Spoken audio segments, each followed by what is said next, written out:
7th. Got a couple things to go in depth on tonight. The big one I want to talk to you about, one of the top-rated ski resorts in the country, located right here in Utah. We're going to dive in with the folks at Powder Mountain here in just a few minutes. Before we get there, though, let's take a look at what is making headlines. You can find all of this on our website right now, KUTV.com. Lori Vallow-Daybell appearing in front of a judge today to face charges in the death of her estranged husband and the attempted murder of her niece's ex-husband. During the hearing, she pleaded not guilty to 2 charges of conspiracy to commit murder. Lori is scheduled to go to trial in Arizona next April. School officials say all 4 people shot on the campus of UNLV were faculty members. 3 people were killed in the shooting yesterday, a 4th person injured. Authorities say 2 of the victims were business school professors. Also in your headlines tonight, University of Utah has hired a new head coach for the U's well-known gymnastics program. They're the Red Rocks. University says Carly Dockendorf will take over. Now, Dockendorf has been serving as the interim head coach for the program since the previous coach, Tom Farden, vacated the position a few months ago. America First Credit Union and Real Salt Lake making sure Utah kids have new shoes this Christmas. The team invited more than 340 students from Copperview Elementary to America First Field today. Each child received a new pair of kicks and a very cool behind-the-scenes tour of the stadium. Gotta love that. Some future RSL fans, if they're not already. As we go in depth tonight, you can always get in touch with us. Use the hashtag 2NewsLive to join our conversation. You can find us on the socials, Facebook, X, Instagram. Send a DM to weigh in. Hey, it's officially opening night at Powder Mountain. By the way, Powder Mountain was ranked #1 in the 2024 Ski Reader Resort Survey. Sorry, there's a lot of them, but this is a great one for a number of reasons. We're going to talk about Powder, the top dogs here in Utah. Tonight we are heading live to Weber County, joined by Katie Van Riper with Powder Mountain. She is slopeside for us tonight. This is very cool. Time to spin those lifts, Katie. How's everything shaping up for opening night? Yes, it's such a fun night. We are kicking off here at the Sundown area for our first list of the 23-24 season. Had a great storm cycle come in last weekend with about 30 inches and just had this perfect clear night tonight. Really amazing energy. You can see behind me, everyone's just having a lot of fun. Just here to ski and ride. Katie, it's great to have you outer here. A massive amount of skiable terrain. I mean, nearly 8,500 acres, over 150 trails, 9 lifts, and of course there's always something in the works, very exciting, but Powder provides just that kind of uncrowded experience. They cap the passes for season passes as well as day lift tickets, so Powder's really an unreal experience compared to a lot of the resorts here in Utah. Everybody's unique, but Powder is truly unique. Night skiing, extremely affordable. How are you able to keep those ticket prices low, Katie? Yeah, so we actually sold out of our night tickets. So we do have that uncrowded feeling by design. We make sure that we only cap off at 250 night tickets. Of course, we welcome our season pass holders and our night season pass holders, but that's something we really do just to protect the experience of having uncrowded runs, uncrowded experience that really is different than any other resort in Utah. Some upgrades in the off season for you. What are those upgrades? Yeah, so we did some really, really cool upgrades. You can actually see behind me, we have a brand new surface lift area. So it replaced an original tiger toe lift for those that are familiar. This one has a really, really cool art installation on it. So there's some beautiful rainbow visuals that kind of mimic this idea of learning how to ski and ride, and something that will be really cool for our beginner skiers and riders. Just really accessible. We've installed some snow guns this year, which is a very different tactic for Powder Mountain and brand new this year, and really just to support this lower ski area so that we can get people learning to ski and ride as soon as possible this year. Gave something away there. Powder used to be au natural, but we're making some changes. Right. Was that a tough decision? Small incremental changes. Listen, was that a tough one to make though? Because I know that was one of the many allure, I guess, of the resort and of Powder Mountain culture. So there must have been a little bit to go into that, right? I think it's just a place so that we can make sure that those like learning skiers and riders can be on the mountain as soon as possible. Everything else here is really still protected. Kind of the true Powder Mountain experience certainly still exists everywhere else except this lower learning center area at Sundown.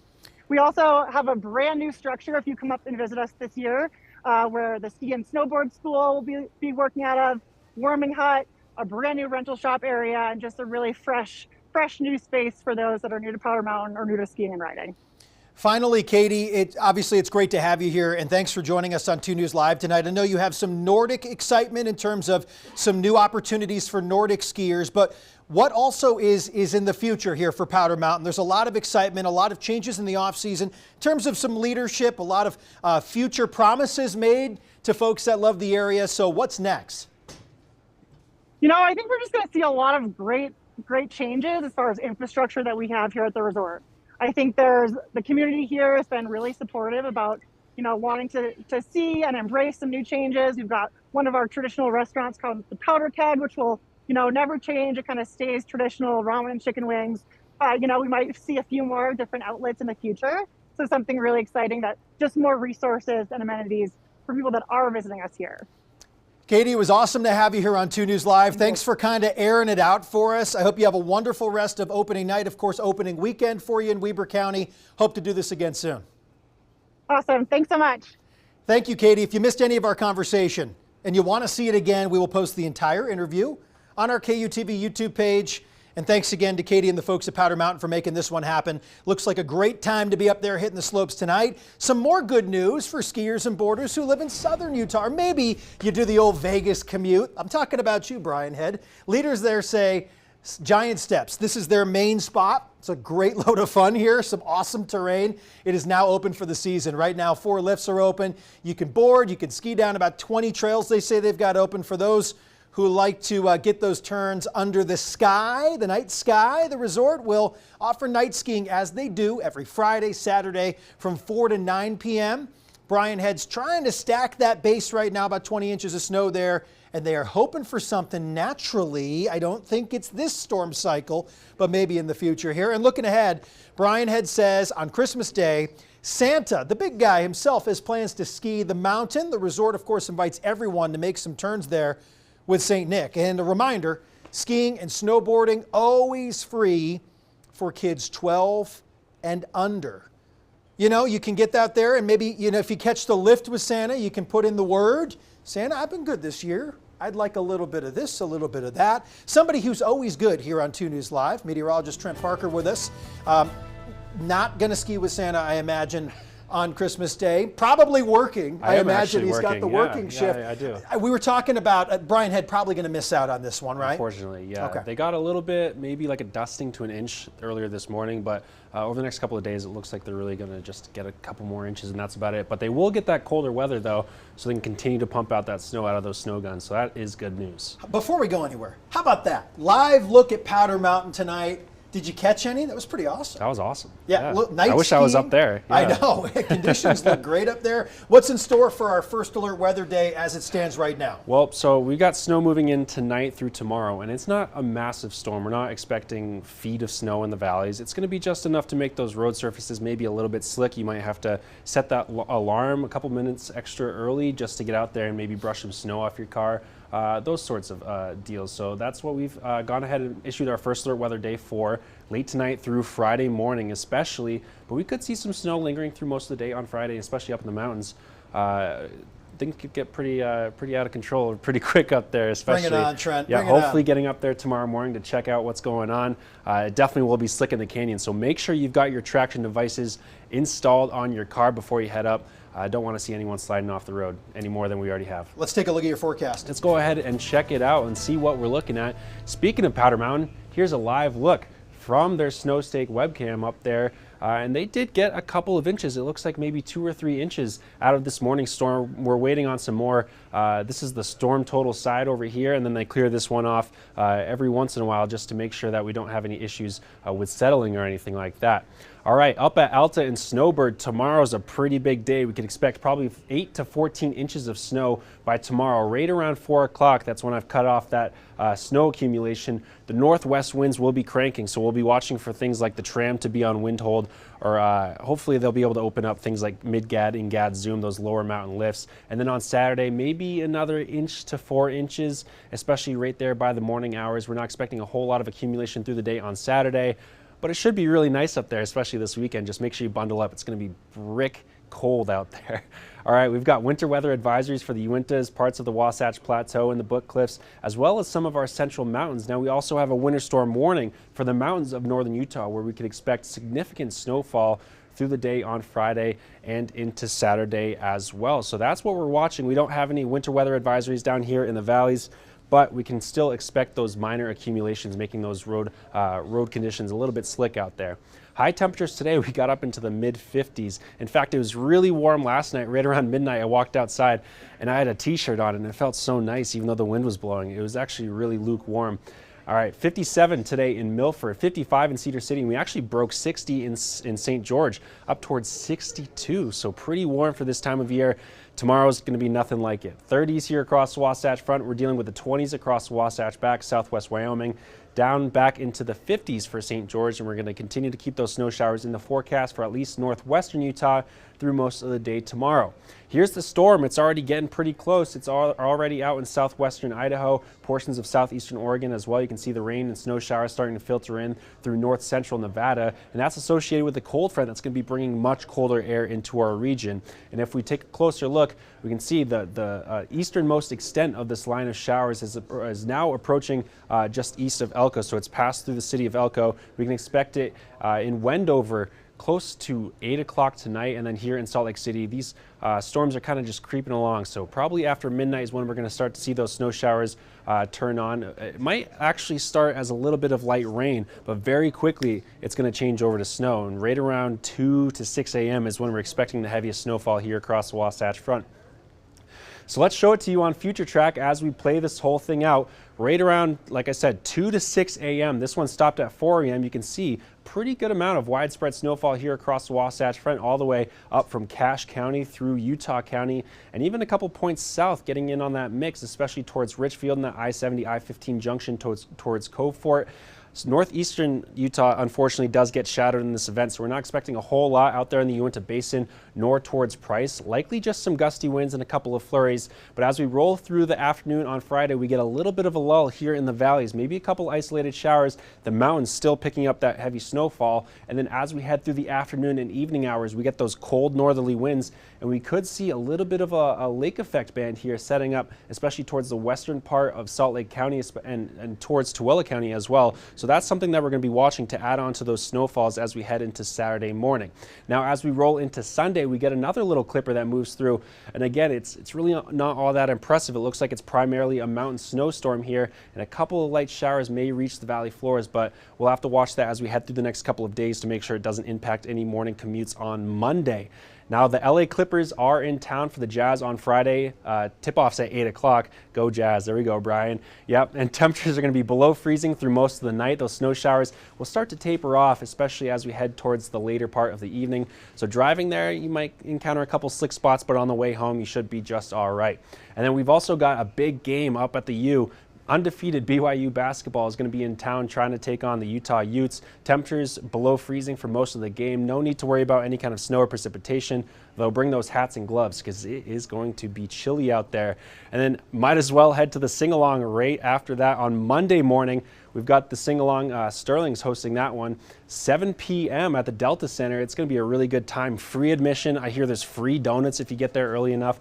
Temperatures in the mid to lower 30s, so really not as bad as it's gonna be tomorrow, but it still will be pretty chilly. No chance for precipitation there as well.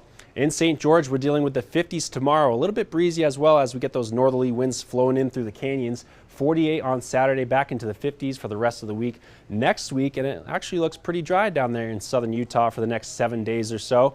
And in Salt Lake City, we've got that first alert weather day for snowy conditions potentially, especially for that Friday morning commute. Likely seeing those scattered snow showers through most of the day. And then it is super cold. Overnight low 21 Saturday morning, getting only up into the mid-30s. And then we're dealing with the 40s and a couple weak disturbances there that'll pass through Sunday.